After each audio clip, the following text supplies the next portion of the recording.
ရှယ်ပါလားဆိုမှလည်းလုပ်ရမည်အားမရှယ်ရမပါဘူးငါလည်းတွေ့ပြတဲ့ဟာတော့မပါဘူးငါမောင်ရဲ့အဲ့ဒါကိုအော်ဒုက္ခအဲ့ဒါလေခုထိကိုကြွားနေတော့ကျွန်တော်ရှယ်ရလုပ်တယ်ဒုက္ခမဟုတ်ဘူးအမအဲ့ဒါတက်ရှင်းတာအခုတိုင်းမောအမပြောတယ်ဆိုတာအမပိုးရှင်းတာပြောရင်လဲလာရှင်းပြင်မလာရှင်းနော်ကဲအကြောင်းရင်းဆုံးသိအောင်ကျွန်တော်တို့ဆက်ဆူလိုက်အောင်နော်ဟုတ်ပြီပါဘူးဟိုကလန့်ဖိတ်တယ်ကျွန်တော်ကမလာဘူးဆိုတော့အလုပ်လေးလေးရှိလို့ဒါမှအလုပ်ရှိပါအကုန်နဲ့ကအရင်လုံးတွေကဟိုကဖြစ်လာလို့ဆိုတော့လာခြင်းနဲ့အမြင်နဲ့စောက်ဝက်တွေမြင်းနေရမှာဆိုလို့ဒီအမတို့ကရှယ်ယာဖွင့်တာဆိုတော့အောင်နောက်လို့မရဘယ်ရရှယ်ရမှာတော့တကယ်တော့အမတို့ဖွင့်တာ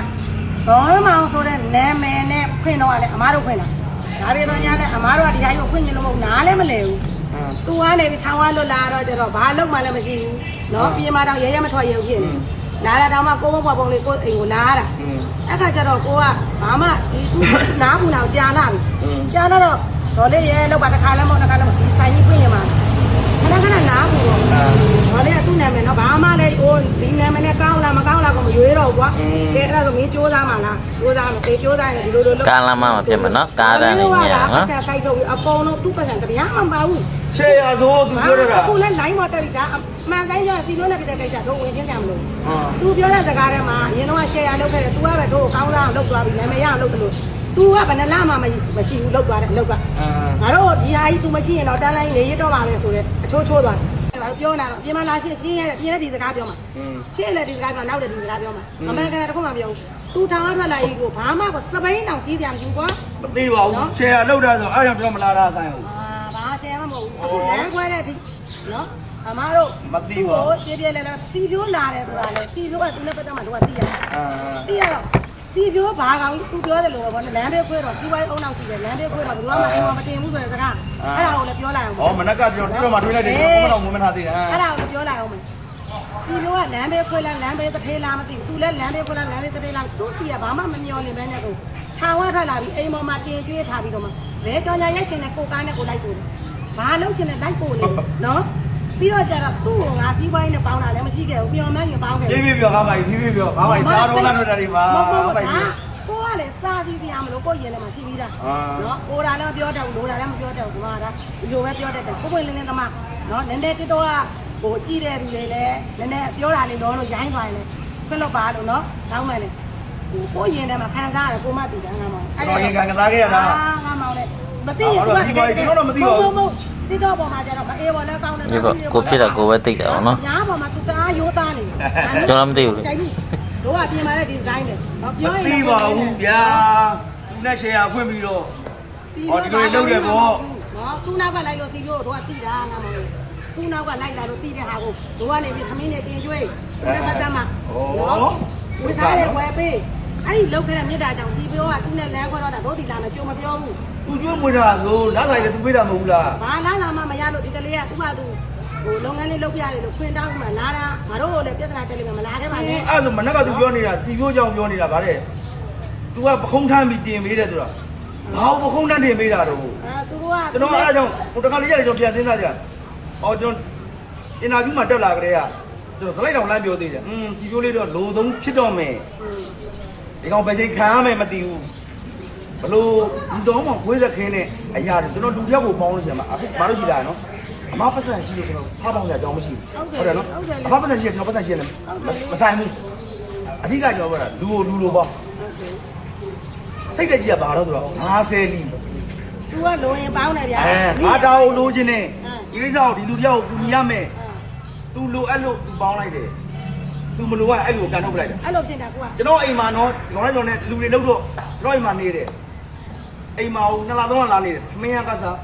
းလက်သေးစားအောင်ပူစားကြတော့မလို့ဘူးအိမ်လည်းအဲ့လိုပဲတို့အိမ်လည်းအဲ့လိုပဲအတိပဲအဲ့လိုသိသွားပြီအဓိကမို့ကျွန်တော်သိချင်တာအိမ်လည်းအဲ့လိုပဲကျွန်တော်ဒီလိုမလာတာဆိုတာကိုပြန်ပြီးတော့ကြော်ညာတဲ့ရရအောင်လို့ကိုင်းနဲ့လိုက်ပို့တယ်နောက်ဆုံးကန်းကောင်မြောက်ကကြော်တရားကြီးပြေ့ဝဲတာတော့ငါတို့ပတ်စံပါတယ်သူ့နာမည်ကြီးချင်လို့ပြန်ပြီးတော့နာမည်ယူရမှာမို့ကြော်တရားကြီးပြေ့ဝဲတာတော့ကြော်တရားကြီးပြေ့ဝဲတာနော်ကိုယ်ရင်ချင်းမို့အဲ့ပြေ့ဝဲတာငါတို့ပတ်စံပါတယ်လူဆိုတာအမားနဲ့မกินဘူးအဲ့ပြောအမားရယ်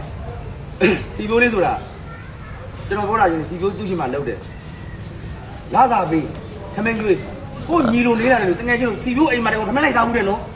3-4ရက်နေဘူးတဲ့စီပြိုးအိမ်မှာဘာပြောစီပြိုးအလုံးကြီးတဲ့ချိန်မှာခေါ်ထားတယ်တန်တန်ကြီးပေးလိမ့်မှာဟုတ်လားအခုစီပြိုးနဲ့ခွာလန်ကျဲတယ် ကျွန်တော်ကကြီး तू ပေးကြည့်လို့ရှိရင်အမတို့ကတ်စရာအကြောင်းရှိတာ ဟုတ်လားကျောင်းကလေအဲ့ဆဲကစကားပြောနေတော့လူတွေရှေ့မှာသူကသူတော်ကောင်းကြီးလို့ သိတယ်မနက်ကကျွန်တော်ဗီဒီယိုဖိုင်ကိုစီပြိုးတဲ့ကိစ္စကိုလေ ဒီမှာလည်းအများမြင်တယ်သူကဆဲရလောက်တာငါတို့ဆိုင်သူက supporting ပေးခဲ့တဲ့ပုံစံ ပြီပဲနော်ချိန်တယ်မှာလွယ်တယ်ဟုတ် အေးငါလည်းရင်ခွညာနေရင်ခွညာနဲ့တိုင်းပဲနော်မသိရင်သူ့ရဲ့ပြိတ္တတွေကနီးကပ်မနေရတော့မသိဘူးကကိုတိုင်းနီးကပ်ထမင်းကျွေးခဲ့ရတဲ့လက်စင်းနိုင်ုံမဲ့သားသမီးတစ်ခွဲငါသားသမီးတောင်ငါခုမကျွေးခဲ့ရနော်နော် तू ကငါဆိုင်မှာကြိုးပြီးတော့လေငါဘီယာဆိုင်ဖွင့်တာငါမှဆိုင်ကြီးရောင်းကောင်းပါလေလို့ကြော်ညာထားတဲ့ဟာ ရှိတယ်မို့ဆိုင် ရှိလားဒီဆိုင်ကိုလာတောက်ပါလို့ကြော်ညာထားတာတခုရှိလားငါကျေးဇူး तू ငါပေါ်မှာဗာကျေးဇူးမှကြော်ညာပေးတာမရှိပဲနဲ့ငါသူတို့ပေါ်မေတ္တာတရားနဲ့ကူညီတာစီပြောငါပေါ်ဗာလေကြော်ညာပေးတာရှိတော့အဲ့ဘီယာဆိုင်ကိုဟမ်တတ်မဲ့လာစားတာကိုကျွေးထားပြီးတော့မှလိုက်ကူညီထားတာထောင်ထဲကလေးအခု အဲ့ဒါတွေးတာဆိုအမတို့ကကျွန်တော်တို့လာလဲလာကမောင်စားတော့အများအားလို့ရှိတယ်ဒါမင်းတို့တာမန်စားပြီးသွားတာ तू ကမဟုတ်ဒီဆိုင်ကြီးမှာထူထောင်ပေးပြီးတော့လောက်သွားတဲ့အချို့ကြီးလား ထုတ်စရာကြီးကစိတ်တကြီးက နောက်ပြီးကုန်းတယ်ဆိုရင်ခုအောင်တကွန်ပစိုးသူ့ဟာလည်းမင်းတို့မြန်မာလည်းကြော်ညာသူကထုတ်တာဒီဆိုင်ကလည်းကြော်ညာတယ်အဲ့အောင်တကွန်ပစိုးပိုင်ရှင်တည်တော့အဲ့ဒီဆိုင်ရောက်ပိုင်ရှင်တည်တော့ကုန်းတယ်လည်းနောက်ပိုင်းကျပါဆယ်လီဆိုယုံပြီးတော့မှကျွန်တော်အဲ့ဆိုင်ရှိတဲ့ပစ္စည်းတွေပုံဝယ်ပေးပါငါတို့ဒီပြတ်ပြောင်းပြီးတော့ငါတို့အချမပေးနေတော့သူပြောင်းလိုက်ရောင်းတော့မယ်ရုပ်ပြီးတော့အဲ့လိုမျိုးဝယ်ခိုင်းပြီးတော့မှသူငါတို့အာခံပြီးတော့ဆိုင်ခွဲသွားတာလေအဲ့အောင်တကွန်ပစိုးကုန်းတယ်ကသူ့ကိုအကုန်ထောင်ပေးလိုက်တာငါတို့အကုန်သိတယ်ငါတို့စီရမှာကငါတို့ကြိုတင်ပြန်စီးနေတာနော်စီစဉ်ထားတ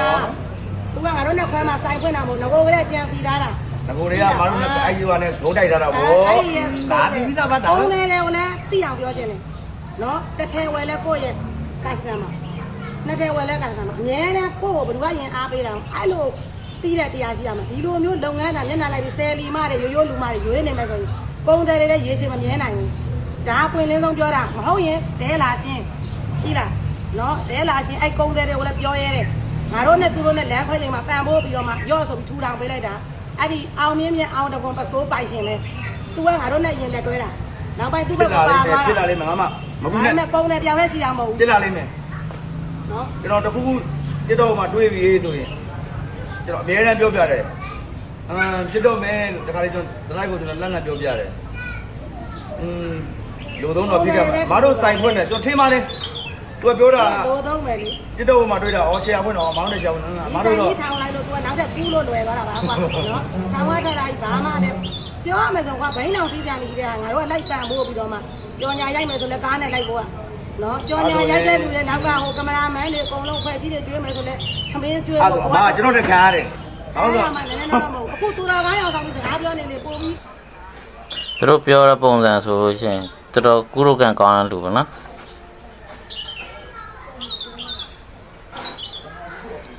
ကဲနောက်ထပ်လည်းကျွန်တော်တင်ဆက်ပေးပါဦးမယ်ပြီးတော့ကျွန်တော်ပြောချင်တာလေးတစ်ခုရှိတာပေါ့နော်ကျွန်တော်ဘာကိုပြောချင်လဲဆိုတော့ကျွန်တော်တို့သူတို့တွေရတော့ဘလို့နေဘလို့ပတ်သက်ကြတယ်ဆိုတာကျွန်တော်မသိဘူးပေါ့နော်ဒါပေမဲ့ဒါဒီဗီဒီယိုမှာဒီဗီဒီယိုလေးတွေ့လို့ကျွန်တော်ပြောပါတော့နော်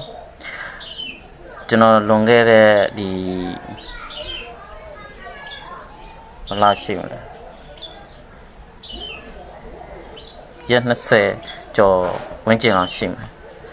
เนาะကျွန်တော်မှန်းကြည့်ပေါ့အဲ့အချိန်တော့ကျွန်တော် YouTube မှာကျွန်တော် follower က4500ကျော်သွားတယ်ပေါ့နော် view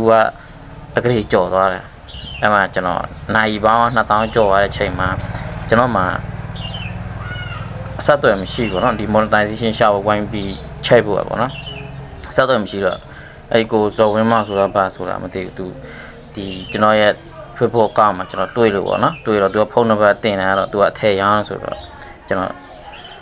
်ဟိုပြောမဆိုရင်အကူကြီးလေးများရမလားလို့ပေါ့နော်ကျွန်တော်လှမ်းပြီးတော့ကျွန်တော်အကူကြီးတောင်းကြည့်တယ်ဖုန်းထိုးကြည့်တယ်ဖုန်းထိုးကြည့်တော့သူက10လီပဲဗျာဟုတ်လားသူ Facebook ပြီးပိတ်ထောင်လာတာပဲဒီပိတ်ထောင်လာတာသူပတ်စံထုတ်တဲ့နေရာတော့သူ့မှာရှေ့ရမှာပေါ့နော် YouTube မှာလည်းသူလောက်နေဆိုတော့အဆက်တွေတော့ရှိမှာအဲ့ဒါကျွန်တော်ဘာပြောလဲဆိုတော့ကျွန်တော်သူ့မှာဆက်သွယ်မရှိဘူးတဲ့သူကျွန်တော်အဲ့လိုပြောတာဒါပေမဲ့ကျွန်တော်ပြောလို့ဆိုရင်ဒါစိတ်ဆိုးလို့ပြောတာမဟုတ်အကြောင်းရင်းပြောပြတာသူကျွန်တော်ပုံမှာထားတဲ့စိတ်အရင်ကိုကျွန်တော်ပြောပြတာကျွန်တော်မျိုးဆိုရင်ဗျာကိုတော့ဘာမှပန်းကြည့်တာမဟုတ်အာညီလေးဒီလိုဒီကြောင်းညှို့ပေးလိုက်မဟုတ်လား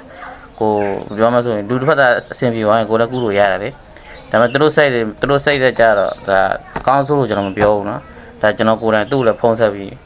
သူ့ကိုလည်းမေးကြည့်လို့ရဟုတ်လားမကျွန်တော်ပြောတာအပိုအလိုမရှိဘူးเนาะကျွန်တော်ဒါဖြစ်ခဲ့တဲ့အကြောင်းစင်တိုင်းကျွန်တော်ပြတာပထမတော့သူဖုံးကန်တယ်ဖုံးကန်ဆိုတော့သူတို့ထဲဝယ်ဖို့ဘာလို့သူထင်မှာပေါ့ကျွန်တော်မှန်းကြည့်ပေါ့ပြီးတော့ကျွန်တော်အဲ့ဒီအကြောင်းလည်းမေးလိုက်ရောချက်ချင်းပေါ့ကျွန်တော်ဘူးခါတော့တာအဲ့မျိုး line မကောင်းလို့ hello ပါညာအဲ့မျိုးပေါ့ဒါတွေကယိုးနေပြီလေเนาะကျွန်တော်ဒီ line မကောင်းဟန်ဆောင်ပြတာလူကယိုးနေပြီကျွန်တော်လည်းဖုံးပြနေမှာတယောက်ပဲเนาะကျွန်တော် ID နေမှာတယောက်ဆိုတော့ဒါအခုဒါကျွန်တော်ဒီဗီဒီယိုနဲ့ဆက်ဆက်မှုရှိလို့ကျွန်တော်ပြောပြတာပေါ့เนาะတလားပါ